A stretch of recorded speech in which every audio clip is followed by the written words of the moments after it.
찬송가 191장 함께 찬송하시겠습니다.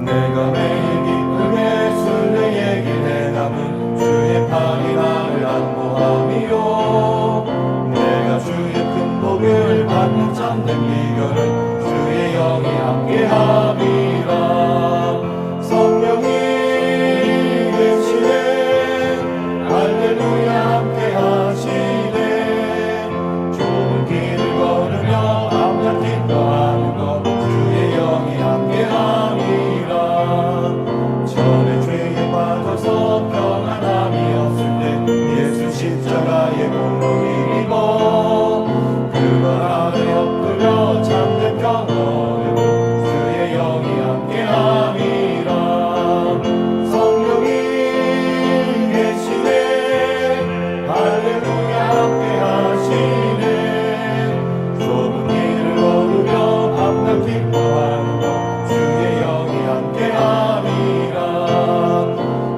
조용히 가시고 모든 염려하시니 나는 숲의 새와 같이 기쁘다 내가 기쁜 마음으로 주의 뜻을 행하는 주의 영이 함께함이라 성령이 계시네 할렐루야 함께하시네 좁은 길을 걸으며 밤낮 기뻐하는 것 주의 영이 함께함이라 세상 모든 욕망과 나의 모든 조력은 십자가의 힘이 못을 막았네 모든 밤이 지나고 무거운 짐 벗으니 주의 영이 함께함이라 성령이 계시네 할렐루야 함께하시네 좁은 길을 걸으며 밤낮 기뻐하는 것 주의 영이 함께함이라 함께 기도하시겠습니다. 하나님 아버지, 오늘도 이 새벽 기도의 자리에 나오게 해주셔서 감사드립니다. 이 새벽 시간이 겸손한 마음으로 어리석은 저의 뜻보다 완전하신 주님의 뜻이 이루어지기를 구하는 기도의 시간이 되게 하여 주옵소서. 먼저 이 나라를 위해 기도합니다. 아직도 여전히 혼란스러운 정치 상황들을 속히 해결하여 주옵소서. 곧 새롭게 뽑혀지는 리더에게 하나님 주신 양심이 살아있게 하셔서 출애굽기 18장 21절의 말씀처럼 하나님을 두려워하며 진실하게 하시고 불의한 이익을 미워하는 리더가 되게 하옵소서. 특별히 미신과 우상숭배에 빠지지 않고 공의와 정의로 이 나라를 잘 통치할 수 있도록 지혜와 능력을 허락하여 주옵소서. 주님, 다시 한번 기도합니다. 이 나라를 불쌍히 여겨주시고 돌보아 주옵소서. 분단이 넘고 휴전이 된 지도 70년이 넘은 이 한반도의 상황도 돌보아 주옵소서. 남과 북이 복음과 예수 그리스도의 사랑으로 하나가 되어 하나님을 열방에 전하고 소개하는 나라, 열방의 죄를 우리의 죄로 알고 기도하는 열방을 섬기는 제사장 나라가 되게 하옵소서. 이 땅에 세워진 주님의 교회들을 위해 또 기도합니다. 하나님과 세상 앞에서 그리고 물질 앞에서도 정직한 교회들 되게 하시고 말씀과 기도로 사랑과 순종과 섬김으로 교회들이 잘 세워지게 하옵소서. 특히 우리 수유제일교회가 그런 교회, 무엇보다 한 영혼을 귀히 섬기며 복음을 전하는 일에 열심을 내는 순결한 교회 되게 하옵소서. 특별히 지난 주일 나의 초대의 이 주일에 초대가 되어서 새롭게 믿음으로 살기로 결정한 분들이 계십니다. 흔들리지 않는 믿음으로 하나님 나라 백성의 삶을 기쁨으로 살아갈 수 있도록 늘 함께하여 주시고 붙들어 주옵소서. 오늘 하루도 우리를 끝까지 사랑해 주시는 아버지 하나님 앞에 겸손히 살게 하시고 주님의 뜻을 구하며 주님의 나라를 위해 사는 복된 하루가 되게 하옵소서. 예수님의 이름으로 감사하며 기도드렸습니다. 아멘. 오늘 우리가 함께 읽을 성경 말씀은 에스겔서 46장의 말씀입니다. 에스겔서 46장. 주 여호와께서 이같이 말씀하셨느니라. 안뜰 동쪽을 향한 문은 일하는 엿새 동안에는 닫되 안식일에는 열며 초하루에도 열고 군주는 바깥문 현관을 통하여 들어와서 문벽 곁에 서고 제사장은 그를 위하여 번제와 감사제를 드릴 것이요 군주는 문 통로에서 예배한 후에 밖으로 나가고 그 문은 저녁까지 닫지 말 것이며 이 땅 백성도 안식일과 초하루에 이 문 입구에서 나 여호와 앞에 예배할 것이며 안식일에 군주가 여호와께 드릴 번제는 흠 없는 어린 양 6마리와 흠 없는 순양 1마리라.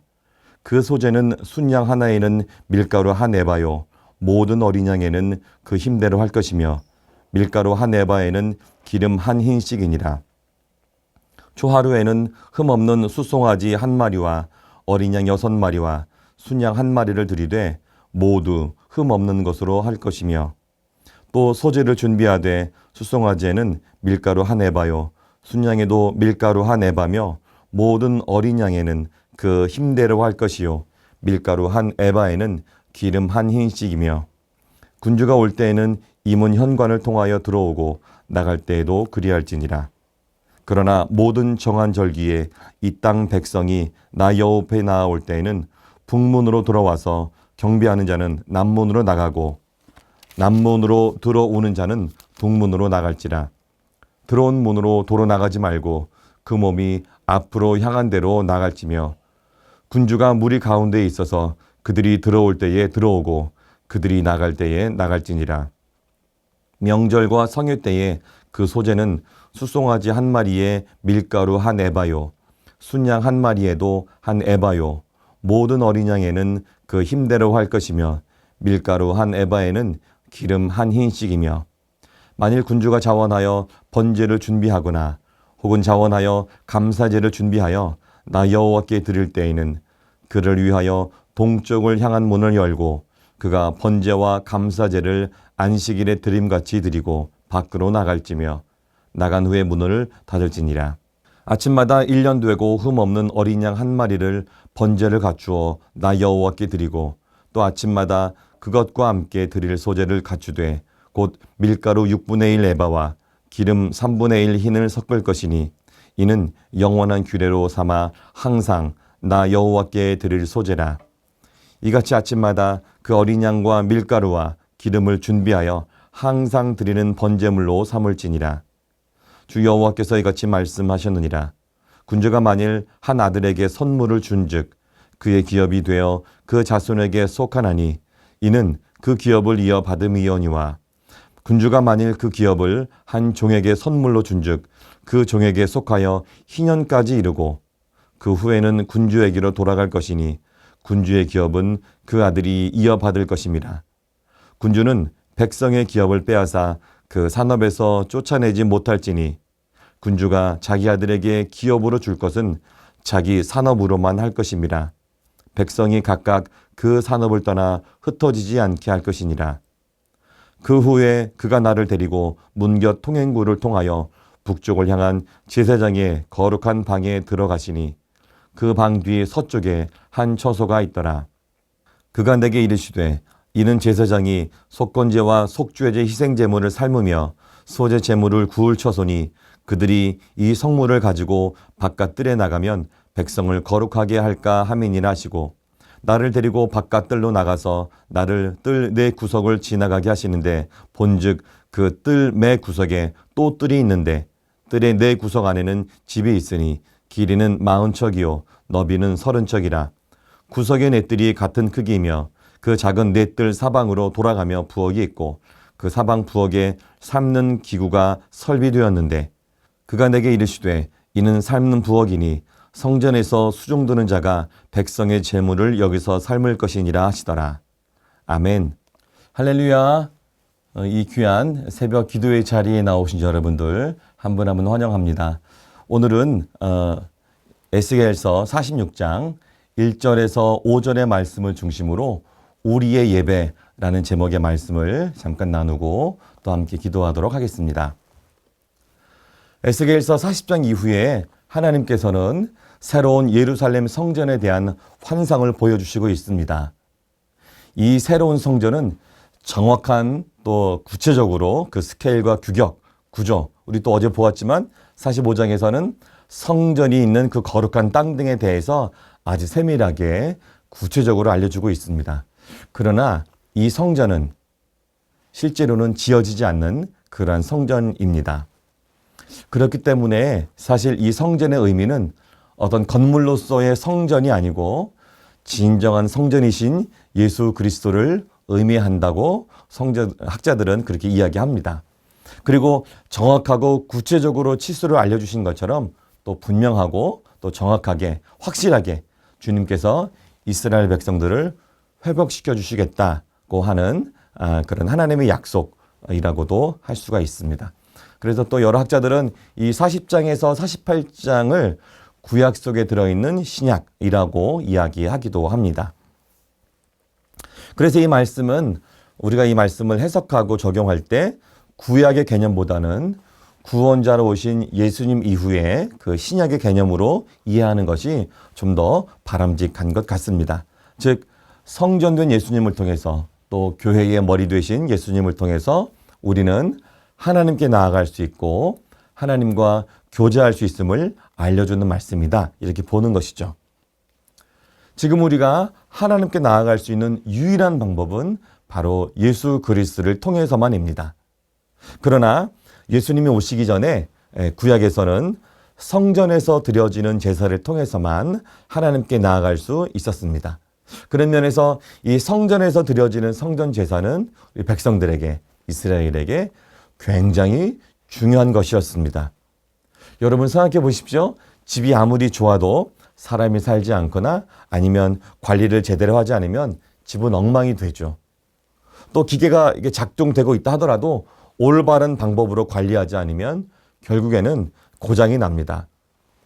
그것처럼 이 하나님의 성전에서 예배 또 이 제사가 제대로 드려지지 않는다면 특히 이 제사의 모양은 있지만 하나님께서 말씀해 주신 그 방법과 내용대로 올바른 제사가 드려지지 않는다면 그것은 온전한 성전의 모습이라고 할 수가 없습니다.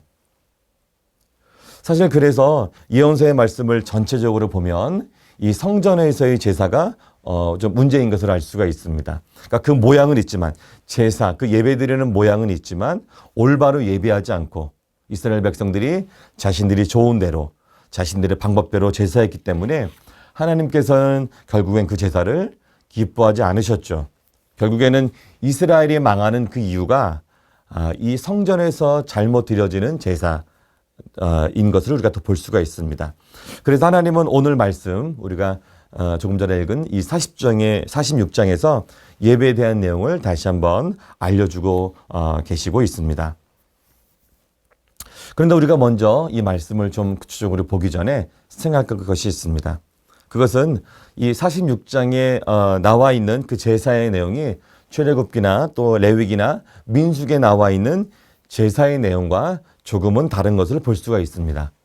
사실 이 제사의 내용뿐만이 아니라 성전의 규모나 어떤 내용 등도 좀 다르게 되어 있죠. 그것은 하나님께서 이 성전에 대한 어떤 새로운 것을 알려주시고자 하는 의도가 들어있다고 우리는 그렇게 봅니다. 그 의도는 무엇일까요? 우리는 이 에스겔 40장에서 예루살렘 성전이 무너졌다는 소식을 우리가 들었습니다. 그 이후에 이 세계사의 역사를 좀 보면 하나님은 더 이상 이 무너져 버린 예루살렘 성전에 대한 미련이 없으시다는 것을 우리가 발견할 수 있습니다. 그래서 하나님은 그 무너진 성전을 다시 일으키는 것이 목적이 아니라 진정한 성전이 무엇인지 이스라엘 백성들이 어떻게 성전을 통하여 하나님과 만남이 이루어질 수 있는지 알려주시는 것이 하나님의 목적이고 계획인 것을 우리는 알 수가 있습니다. 그 내용을 차근차근 살펴보도록 하겠습니다. 1절과 2절의 말씀을 제가 읽겠습니다. 주 여호와께서 이같이 말씀하셨느니라. 안뜰 동쪽을 향한 문은 일하는 여세 동안에는 닫되 안식일에는 열며 초하루에도 열고 군주는 바깥문 현관을 통하여 들어와서 문벽 곁에 서고 제사장은 그를 위하여 번제와 감사제를 드릴 것이요 군주는 문 통로에서 예배한 후에 밖으로 나가고 그 문은 저녁까지 닫지 말 것이며 여기에 안뜰 동쪽을 향하는 문이 등장하죠. 그러니까 6일 동안 그러니까 평상시에는 닫혀 있다가 안식일과 초하루 제사를 드릴 때만 열어놓아라. 그리고 저녁까지 닫지 말아라. 이렇게 말씀하고 있습니다. 안식일이 등장하죠. 다시 한번 이 안식일에 대한 규정을 하나님께서 그 중요함을 강조하고 계십니다. 이게 왜 중요할까요? 왜냐하면 하나님이 그렇게 정하셨기 때문이죠. 하나님의 그날을 거룩한 날로 예배하는 날로 우리들에게 말씀하여 주셨습니다. 10계명의 4계명입니다. 출애굽기 20장 8절인데요. 안식일을 기억하여 거룩하게 지키라. 11절에는 이렇게 기록되어 있습니다. 이는 엿새 동안에 나 여호와가 하늘과 땅과 바다와 그 가운데 모든 것을 만들고 일곱째 날에 쉬었습니다. 그러므로 나 여호와가 안식일을 복되게 하여 그날을 거룩하게 하였느니라. 그러니까 하나님께서 이 안식일을 거룩하게 지키라고 말씀하셨죠. 그래서 그날을 우리가 거룩히 지키는 것입니다. 그러나 우리가 잊지 말아야 될 것이 있죠. 이게 7일 중에서 하루인 그 안식일만큼 그러니까 나머지 일하는 그 6일도 참 중요하다는 것을 알 수가 있습니다. 10계명인 4계명에 보면 이렇게 또 기록되어 있습니다. 이 출애굽기 20장 9절인데요. 엿새 동안은 힘써 내 모든 일을 행할 것이나. 그렇죠? 그러니까 엿새 동안 힘써서 너의 맡은 일을 행하라. 이렇게 말씀하여 주고 있는 것입니다. 여러분, 지금도 안식일을 위해서 열심히 일해야 합니다. 안식일을 잘 지키기 위해서 나머지 날을 더 열심히 일해야 한다는 것이죠. 물론 지금 안식일은 주일 우리가 일하고 생각할 수 있는데 주님이 이제 안식 후 첫날 부활하셨기 때문에 그날을 우리가 이제 기념하면서 안식일 예배가 주일 예배로 대체되었죠. 그래서 안식일 그러면 주일이라고 이해해도 될 것 같습니다. 우리는 엿새 동안 일하는 우리들의 일터에서 열심히 최선을 다하여 그 일들을 감당해야 합니다. 그래야지 안식일에 주일에 와서 예배 드리는 것이 더 값지게 되는 것이죠. 여러분, 열심히 일할 때 안식일 이 예배의 소중함과 그 감격이 있는 것입니다. 그래서 우리가 잊지 말아야죠. 주일에 드려지는 예배만큼 우리의 일터에서의 그런 삶도 중요하다. 저희가 주일날 예배를 마치고 나갈 때 저희 찬양팀이 또 같이 성도들과 파송하면서 부르는 노래가 있습니다. 예배당 문을 열고. 제가 이 찬양의 곡을 만들고 가사를 쓸 때 이전에서는 오늘 제가 설명드린 그런 일상에서의 예배를 강조함을 가지고 제가 2절의 가사를 썼습니다. 2절의 가사가 이렇게 되죠. 보내신 삶의 자리, 사명의 자리라. 주께서 맡기신 일, 거룩한 일이라. 정직과 겸손한 삶, 진실한 예배라. 영과 진리의 예배, 이제 시작이다. 그렇죠. 일터로 하나님이 우리를 보내셨는데 그 보내신 삶의 자리는 다 사명의 자리입니다. 그리고 주님께서 그 일터에서 맡기신 일은 또 다 거룩한 일이 되는 것이죠. 우리가 일터에서 하나님의 자녀로서 정직하고 겸손하게 살아야 합니다. 그것이 일터에서 우리가 드리는 진실한 예배가 되는 것이죠. 그리고 영과 진리의 예배가 실제로 예배당 안에서만 아니라 예배당 바깥에서 이제 시작되는 것이죠. 그러니까 주일 예배를 마치고 나가면서 세상에서의 예배가 이제 시작되는 것이다. 그런 다짐을 우리 하길 원해서 이렇게 가사를 지었습니다. 또 오늘 읽은 말씀 1절과 2절의 말씀을 보면 초하루에도 열어라 이렇게 기록되어 있죠. 초하루. 오늘날에는 그 의미가 많이 좀 떨어졌습니다. 그래도 많은 교회가 이 말씀을 지키고 있죠. 그 한 달의 첫날인데 그 의미가 무엇이겠습니까? 이것이죠. 그러니까 한 주의 시작인 안식일을 우리가 하나님께 드림으로 모든 일주일이 하나님의 것임을 선포하는 것처럼 그렇게 믿음으로 고백하는 것처럼 초하루도 그 한 달의 첫날을 주님께 드림으로 그 한 달 전체가 하나님의 것임을 믿음으로 고백하는 것입니다. 그래서 각 교회마다 이 월상 모임이 있죠. 어떤 데는 새벽도 있고 또 밤에 기도회가 있습니다. 저희들은 밤에 첫날 금요일 한 달의 첫 번째 금요일 밤에 월사 기도회를 모이죠. 이렇게 한 달을 시작하면서 하나님 주신 시간을 내 계획과 내 마음대로 내 뜻대로 살지 않고 하나님의 뜻대로 살기를 원합니다. 그렇게 다짐하면서 우리가 주님께 드리는 것이 바로 초하루, 이 월삭 모임이죠. 우리 교회 때때로 새학기 기도회도 그렇게 드리는데 다 마찬가지라고 할 수가 있습니다. 또 2절에 보면 군주의 예배에 대해서 나와 있습니다. 군주. 그러니까 군주는 바깥문 현관을 통하여 들어와서 문벽 곁에 서 있다가 제사장은 그를 위하여 번제와 감사제를 드릴 것이요. 그러니까 군주는 거기서 쳐다보고 있는 것이죠. 군주는 문 통로에서 예배한 후에 밖으로 나가고, 이 백성들의 지도자의 군주죠. 이제 왕이라고 할 수가 있는데, 비록 왕이라도 함부로 또 다른 문을 통하여 들어올 수가 없었습니다. 이것이 바로 하나님의 방법이죠. 당시 왕과 또 일반 백성들을 비교해 보면 어쩌면 그 신분 차이가 하늘과 땅이라고 할 수 있습니다. 또 고대 중세시대에 보면 신과 사람의 차이, 신과 인간의 차이일 수도 있죠. 그러니까 같은 자리에 있는 것조차 불가능한 그런 신분의 차이라고 할 수가 있습니다. 그런데 우리가 이제 곧 3절에서 보겠지만 왕이나 백성이나 예배할 때는 똑같은 것을 볼 수가 있습니다. 그러니까 그 신분 높은 왕이나 아주 그 천민이나 일반 백성이나 예배할 때는 똑같은 모습을 우리가 볼 수가 있는 것이죠. 여러분, 보통 왕, 지금 대통령이라고 할 수가 있겠는데, 이거 대통령이 이렇게 움직이면 어떻게 됩니까? 모든 것이 다 스톱하고 다 엎드리고 그렇게 되죠. 그 옛날에는 어떻게 했습니까? 더 그랬겠죠. 그러나 성전의 예배는 다릅니다. 예배 앞에서는 특별한 사람이 없습니다. 한 나라의 대표이자 모든 백성들의 생명을 쥐고 있는 그 나라의 상징, 그 왕조차도 하나님께 예배할 때는 자기 마음대로 할 수가 없는 것입니다. 세상의 권력도 하나님 앞에서는 겸손하게 순종해야 한다는 것이죠. 이것이 바로 하나님의 방법입니다. 우리 조금 더 생각해 볼까요? 여러분, 지금 시대의 왕은 또 어떤 의미, 또 누구일까요? 왕은 어떻게 보면 리더라고 할 수가 있습니다. 그렇다면 우리들 공동체의 리더는 누구인가요? 여러분, 교회의 리더, 가정의 리더, 직장에서의 리더는 누구인가요? 저와 여러분은 사실 어느 공동체이든지 한 공동체 안에 리더일 수 있습니다. 그 공동체의 흥망성쇠는 분명 이 리더의 영성, 정말 리더가 갖고 있는 그 태도에 달려있다고 할 수가 있죠.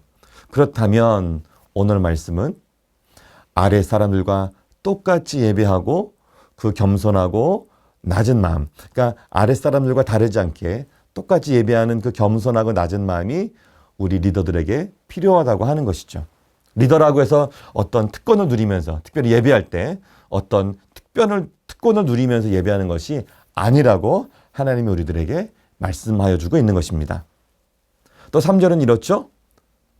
이 땅 백성도 안식일과 초하루에 이문 입구에서 나 여호와 앞에 예배할 것이며, 이 3절의 말씀은 아주 길지 않은 말씀이지만 이 안에 예배에 대해서 여러 가지가 내포되어 있는 것을 볼 수가 있습니다. 먼저는 이것입니다. 이 땅 백성도 이렇게 되어 있죠.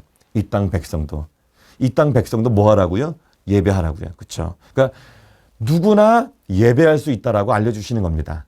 이 땅 백성도. 그러니까 누구나 예배할 수 있다. 아무리 이름 없는 백성이라도, 아무리 아무도 거들떠보지 않은 아무 하층민이라도 왕처럼, 또 왕은 일반 백성들처럼 똑같이 차이가 있지 않고 똑같이 예배하라는 것이죠. 누구나 다 예배할 수 있다고 하는 것입니다. 그러니까 예배하는 일에 있어서 왕과 백성은 똑같습니다. 하나님 앞에서. 우리가 조금 전에 말씀 보았지만 세상에 어떤 권력 또 사회적 지위가 있다 하더라도 예배하는 자리에서만큼은 모두가 다 똑같은 것입니다. 권력 있는 자가 먼저 그들만 예배 드릴 수 있는 것이 아니고 모두가 예배 드릴 수 있는 것이죠. 우리는 모두가 하나님 앞에서 1대1로 하나님의 사랑을 받는 그런 존재들입니다. 우리 모두가 동등한 하나님의 백성이죠. 그런 면에서 볼 때 때때로 이제 선거철이 되면 정치인들이 교회에 찾아오는 경우가 있습니다. 우리 때때로 예배 때 소개하고 때로는 특별 대우하는 이제 그런 모습도 볼 수가 있죠. 근데 이것은 좀 다시 생각해야 할 것 같습니다. 왜냐하면 예배는 하나님께 드리는 것이죠. 우리들의 모든 관심과 초점과 모든 것이 하나님께만 집중해야 하는 것입니다. 그런 분들을, 사회적으로 유력한 사람들을 소개하려면 예배 다 마치고 서로 인사하고 교제할 때 소개하는 것이 바람직하다고 생각이 됩니다. 3절에 또 두 번째는 이것을 생각해 볼 수가 있습니다. 안식일과 초하루의 이문 입구에서. 그러니까 예배의 시간과 장소에 대해서 하나님이 알려주고 있는 것이죠. 그러니까 하나님이 예배를 받으실 때 그런 원칙이 있는 것을 알 수가 있습니다. 우리는 우리 마음대로, 그러니까 내 마음대로 내가 하고 싶은 곳에서 내가 원하는 때, 이게 그 예배하는 것이 아니라고 하는 것입니다. 하나님께서 알려주시는 그런 기준과 방법으로 해야 한다고 하는 것이죠. 그래서 누구나 예배할 수 있죠. 그러나 아무나 예배할 수 없는 것입니다. 그러니까 하나님이 알려주신 그 원칙에 순종하는 자만이 예배할 수 있는 것입니다. 그래서 우리가 성경 공부를 많이 하는데요. 이 성경 공부를 하는 중요한 이유 중에 하나도 하나님이 우리들에게 알려주시는 그 마음, 그 원칙, 그 기준, 그것을 알기 위해서 하는 것이라고 할 수도 있습니다. 또 우리가 3절에서 알게 되는 세 번째 이야기가 있습니다. 그게 뭐냐면 나 여호와 앞에입니다. 이게 무엇일까요? 예배의 대상은 오직 하나님 한 분이시다. 이것을 알려주고 있는 것입니다. 여러분, 우리가 열심을 내는 것보다 중요한 것이 방향입니다. 열심보다 중요한 것이 방향이죠. 그냥 열심히 드리고 또 빼먹지 않고 드리는 것보다 누구에게 드리는가, 이것이 훨씬 더 중요합니다. 분명한 대상이 누구인가, 이것이 흔들리게 되면 예배의 의미가 없는 것이죠. 오히려 드리면 드릴수록, 그러니까 분명한 대상이 없이 그냥 내가 원하는 대로 내가 섬기고 싶은 그것에 예배를 드리면 드릴수록 자신을 망치게 되는 것입니다. 세상의 사람들은 우상을 섬기죠. 또는 자기 자신을 섬깁니다. 자기 자신의 욕망과 어떤 탐욕 또는 야망을 섬기죠. 그래서 그거 옳지 않은 것이기 때문에 그것을 섬기면 섬길수록, 그리고 그것이 무너지면 인생도 같이 무너지게 되는 것이죠. 그러나 우리는 분명한 예배의 대상, 창조주 되신 우리 아버지 하나님을 알고 있습니다. 하나님은 우리의 예배의 대상이십니다. 아멘. 하나님은 우리가, 자녀된 우리가 하나님 자신을 믿고 따르고 또 올바른 예배의 대상으로 섬기기를 원하십니다. 저와 여러분이 다 그러한 하나님만을 예배하는 분 되시기를 축복합니다. 이 3절의 네 번째는 이것입니다. 예배할 것이며. 이것은 무엇일까요? 이것은 하나님이 예배를 준비해 놓았다. 하나님이 준비한 자리에 나오라. 이런 의미가 그 안에 있습니다. 그러니까 예배를 하나님께서 열어놓으시고 우리를 초청하는 것이죠. 그래서 우리가 예배의 자리에 나가는 것은 나의 공로로 나가는 것이 아니고 주님의 그 은혜로 예배의 자리에 나아가는 것입니다. 내가 예배 드릴 만한 어떤 가치가 있거나 그런 자격이 있거나 그럴 만한 사람이 아니라 하나님께서 주도적으로 예배의 자리를 만들어 놓으시고 누구나 와라, 수고하고 무거운 짐진 자들 다 내게로 오라, 하나님이 불러주시는 것이죠. 우리를 그 예배의 자리로 초청해 주시는 것입니다. 하나님께서 예배의 주인, 주도자인 것을 우리가 이 말씀을 통해서 알 수가 있죠. 그래서 이 짧은 3절의 말씀을 정리하면 우리가 먼저 알 수 있는 것이죠. 예배의 주인은 하나님이시다. 예배의 주도자, 예배의 주권자도 하나님이신 것을 우리가 알 수 있습니다. 그리고 우리는 모두 각자가 하나님 앞에서 겸손하게 하나님이 알려주신 원칙과 그 기준과 방법대로 예배해야 합니다. 그리고 무엇보다 중요한 것, 예배의 대상인 하나님께, 그리고 그 자리에 은혜로 나아가는 것임을 우리가 알 수가 있습니다. 자, 계속해서 4절과 5절의 말씀을 보겠습니다. 예물에 관한 내용인데요. 안식일에 군주가 여호와께 드릴 번제는 흠 없는 어린 양 6마리와 흠 없는 순양 1마리라. 그 소재는 순양 하나에는 밀가루 1에바요. 모든 어린 양에는 그 힘대로 할 것이며 밀가루 1에바에는 기름 1흰씩이니라. 이 말씀은 특별히 왕이 군주가 드릴 예물에 관한 말씀인데 일반 백성들이 드리는 예물까지 좀 확대해서 이 말씀을 좀 보려고 합니다. 하나님은 우리의 일상의 예물을 원하시는 것을 우리가 볼 수가 있죠. 그러니까 예배의 자리에 나아갈 때 예물을 가지고 나아가죠. 그런데 어떤 특별하고 아주 별다른 어떤 것을 요구하는 것이 아니라 우리에게 있고 우리가 드릴 만한 어떤 일상에서 준비할 수 있는 그 예물을 하나님께서 받으신다고 하는 것입니다. 그러니까 우리의 주업대로, 그런데 그것을 그 힘대로 드리는 것이죠. 이 당시에 목축업 하는 자들은 무엇을 드렸겠습니까? 그들이 기르는 소나 양 또는 염소를 가지고 제물로 드리는 것이죠. 하나님이 그것을 받으시는 것입니다. 또 농사 짓는 자들은 그 농사 짓는 특별히 밀은 가루를 내어서 올리브 기름과 같이 부어드려 제물로 드리는 것이죠. 그런데 그것을 그 힘대로 최선을 다해서 정직하게 드리라고 하는 그 말씀입니다. 생각해 보십시오. 이것은 참으로 감사한 일입니다. 여러분, 우리가 예물을 드리기 위해서 내가 지금 하고 있는 생업 외에 또 다른 것을 찾아가지고 정말 그것만 드리라고 말씀하셨다면, 어떤 특정한 예물을 받는다고 하나님께 하셨다면 우린 너무 어려웠을 것 같아요. 그거를 꼭 찾아야 되니까 내 생업을 제쳐놓고 제사 드릴 때마다 그것을 찾으러 준비하러 우리가 다녀야 되니까. 근데 그렇지 않죠? 우리가 하고 있는 우리들의 생업을 통해서 얻을 수 있는 그런 예물을 받으신다고 하는 것이죠. 이건 우리에게도 유익한 일입니다. 여러분 보세요. 그러니까 양으로 드려야지. 그러니까 양을 가지고 제물을 드리는 목축업자들이 이 양이 하나님께 드릴 양이라고, 제물이 될 양이라고 생각한다면 이 양을 함부로 기르겠습니까? 이 양을 제물로 드린다고 여기지면 이 양을 기를 때 정말 소중하게, 세심하게 정말 잘 기를 것입니다. 그러니까 제물로 드릴 수 있는 그 마음으로 물론 한 마리는 드리겠지만 나머지 양들을 다 잘 기른다면 그 나머지 양들도 정말 특 A급의 상품이 되는 것이죠. 흠 없는 양이 되고, 그래서 잘 길러진 양들을 보고 그 목자의 주인은 또 칭찬을 하게 되는 것이고. 지금 우리는 양을 치지 않죠. 그러나 우리들의 생업이 있습니다. 그 생업을 통해서 하나님은 영광을 받으시죠. 순간순간을 하나님께 드리는 것처럼 우리들의 생업에 그런 태도를 가지고 일을 해야 합니다. 그러면 하나님께서는 그렇게 순간순간 예배하는 마음으로 그 생업을 우리 감당하게 될 때 우리들의 그 삶을 예배로, 삶으로 기쁘게 받으시죠. 또 그렇게 될 때 우리들의 삶도 건강해지고 아름다워지고 많은 사람에게 칭찬받는, 인정받는 삶이 되는 것입니다. 그래서 우리가 우리들의 삶, 우리들의 생업을 섬길 때 어떤 태도를 드려야 하는가? 주님을 섬기듯 해야 한다. 주님께 예배하는 마음으로 해야 한다 하는 것입니다. 여러분, 골로새서 3장 23절의 말씀입니다. 무슨 일이라든지 마음을 다하여 죽게 하듯 하고 사람에게 하듯 하지 말라. 너무 귀한 말씀이죠. 제가 일터사역 직장에서 제가 직장 찾아다니면서 사람들 이렇게 가르칠 때 이 말 강조를 많이 합니다. 이 말씀. 일터에서 일하는 직장인들은 반드시 이 말씀 잘 기억해야 합니다. 고린도전서 10장 31절에는 이렇게 기록되어 있습니다. 그런즉 너희가 먹든지 마시든지 무엇을 하든지 다 하나님의 영광을 위하여 하라. 그렇죠.